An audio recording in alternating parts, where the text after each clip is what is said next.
Hey guys, and welcome back. In this video we are going to see how to convert a PDF file to a Microsoft Word document.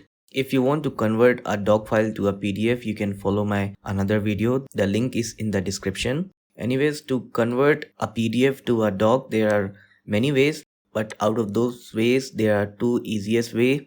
The first one is to use web portal. For that, just open your browser and look for convert PDF to doc, and then you can open this first link, that is ilovepdf.com, and then just click on select PDF file, and then you can select the file.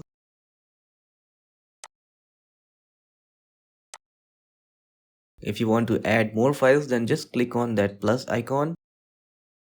Otherwise, just click on convert to Word, and then finally download.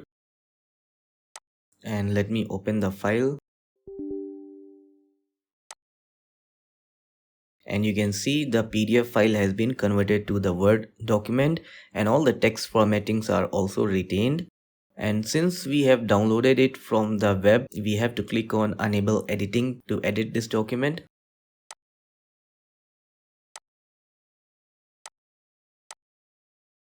Alright, so that was the first way. Now the second way is using Adobe Acrobat Pro.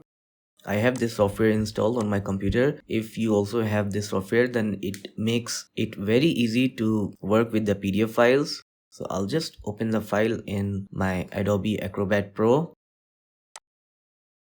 and then just click on File, and then Save as Others. Now from here you can choose different options. You can either convert it to Microsoft Word or a spreadsheet or Microsoft PowerPoint presentation. It depends on the file that you're converting. So here I'm going to choose Microsoft Word document. Then you can browse where you want to save it, and then just save it. Let me open the file. So the original file was 383 KB and the converted file is 9 KB, and you can see the file has been converted to Word document. So it's very easy to do this using Adobe Acrobat. Anyways, I hope you liked the video. Thanks for watching.